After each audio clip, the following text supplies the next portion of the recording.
تو صحابہ کی وہ مقدس جماعت، حضور کی محبت، صرف حضور کی محبت، حضور کی محبت کے لیے آج لوگ کہتے ہیں کہ آج تو ہم کیسے بول سکتے ہیں بد مذہب کو، وہابی کے تعلق سے بولیں گے تو اس کو برا لگ جائے گا، رشتہ داریاں ہیں ہماری، ہمیں تو بلانا ہے۔ ارے صحابہ سے سیکھو، حضور کی محبت اور عشق جب سچا ہوتا ہے تو محبوب کے لیے صحابہ نے اپنے گھر کو چھوڑا، گھر کے ساتھ اپنے وطن کو چھوڑا، وطن کو چھوڑا، پیٹ پر پتھر باندھے مگر حضور کو نہیں چھوڑا۔ آج ہم پر لوگ کہتے ہیں کہ حالات خراب ہے، میں کہتا ہوں صحابہ سے زیادہ مشقت تم اور ہم اٹھا پائیں گے؟ اس کے باوجود بھی صحابہ نے حضور کو نہیں چھوڑا، جو کچھ کیا سب کچھ حضور کی رضا کے لیے، حضور اللہ اس کے رسول کو راضی کرنے کے لیے۔ تو سنیوں اپنے اندر وہ جذبہ پیدا کرو، ورنہ آپ لاکھ کہتے رہو کہ ہم سنی ہیں اور وہ جذبہ جب تک پیدا نہیں ہوگا نا ایمان کامل نہیں ہے۔ آج لوگ بد مذہب کے تعلق سے بولو تو لوگوں کو برا لگتا ہے، کہتے ہیں کہ فلاں نے ایسا بول دیا، جیسے مولانا نے کہہ دیا تو کہیں گے مولانا اسماعیل امجدی تو یہی کام کرتے، مولانا نور احمد صاحب یہی کام کرتے، کچھ آتا نہیں ہے؟ میں نے کہا نہیں آتا۔ سید صاحب کو کچھ کام نہیں، کچھ آتا نہیں ہے؟ میں نے کہا نہیں آتا۔ تو بولے کیوں نہیں آتا؟ میں نے کہا ہم وہ کام کرتے ہیں جس سے اللہ کا رسول راضی ہوتا ہے، اور اس کے علاوہ ہمیں کچھ آتا بھی نہیں اور سیکھنا بھی نہیں ہے۔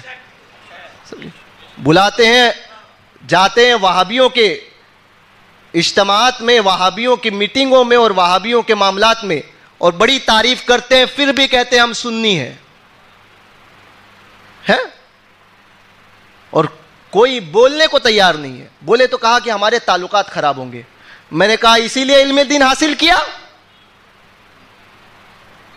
اسی لیے علم دین حاصل کیا کہ تمہاری زبان بھی نہ کھلے، دشمن رسول کے خلاف اور اس سے اتحاد کرنے والے کے لیے تمہاری زبان بھی نہ کھلے، اور اپنے آپ کو مسلمان کہتے ہو۔ اپنی میٹنگوں میں بلاتے ہیں اور وہابیوں کو ہار ڈالتے ہیں، اور پھر کہتے ہیں کہ نہیں نہیں ہم تو سنی ہے۔ ابے سنیت اس کا نام نہیں ہے، سنیت نام ہے انہیں جانا، انہیں مانا، نہ رکھا غیر سے کام، للہ الحمد میں دنیا سے مسلمان گیا۔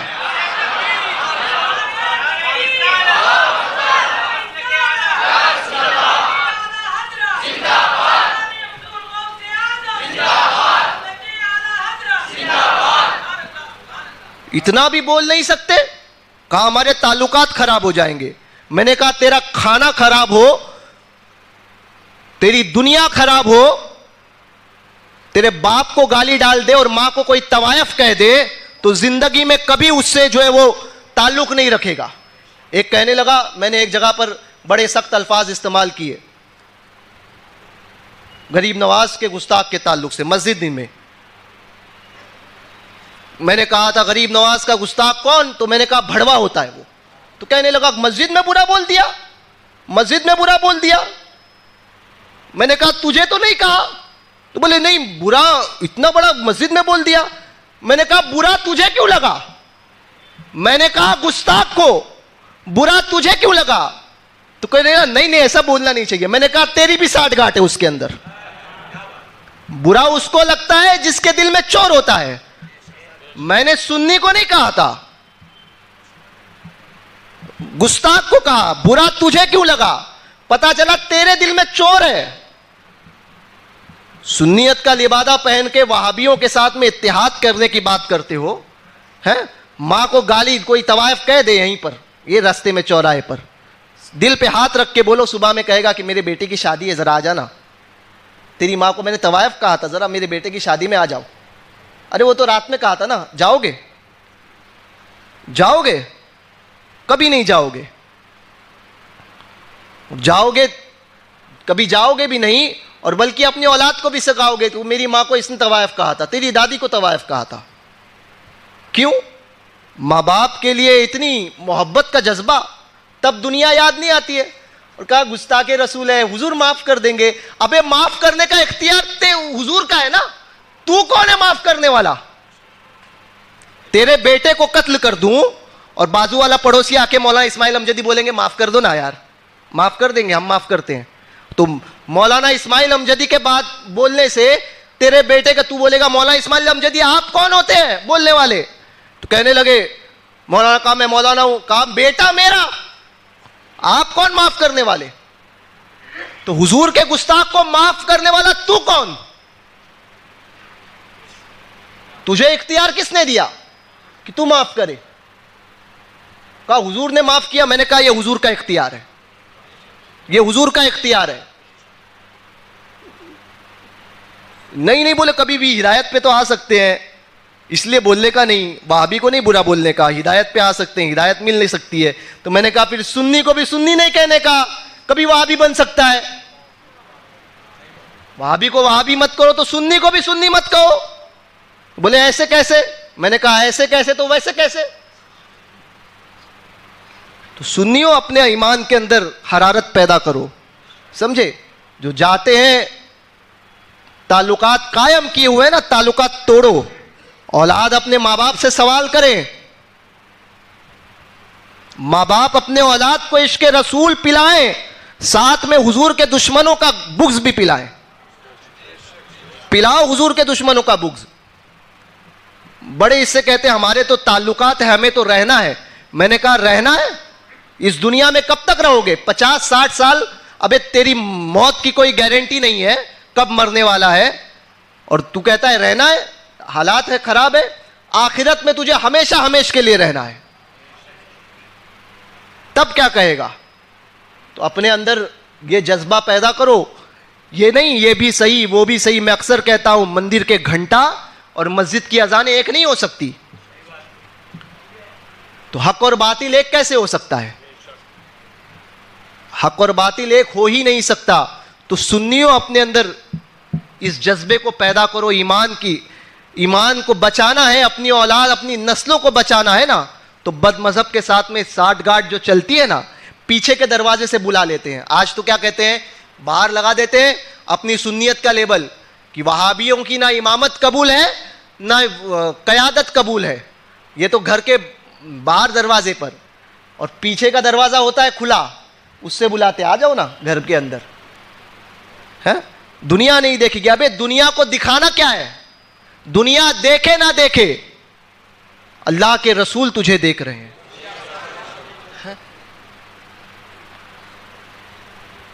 وہاں جو تمہارے اوپر 2 فرشتے مقرر کیے گئے نا، ان سے کچھ چھپا ہوا نہیں ہے، سب لکھ رہے ہیں. تو دنیا میں جو کرنا ہے کرو، آخرت میں جواب دینا ہے. مرنے کے وقت تمہیں جواب دینا ہے، مرنے کے بعد جواب دینا ہے. تو اپنے اندر یہ جذبہ پیدا کرو. بد مذہبوں کے ساتھ میں کہنے لگا ہمیں بہت برا لگتا ہے. ایک نے کہا، میں نے کہا برا لگا تو ہماری جوتیوں سے. بولے کیوں؟ تو میں نے کہا تجھے تو کہا ہی نہیں تھا، میں نے سنی کو نہیں کہا، بد مذہب کو کہا، تو تجھے برا کیوں لگ رہا ہے؟ تو سنیوں اپنے اندر یہ جذبہ پیدا کرو.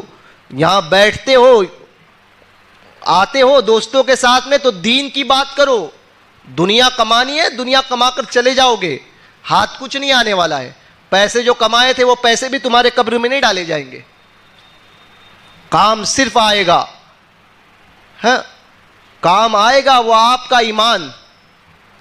کام آنے والی ذات اللہ اس کے رسول کی ہے.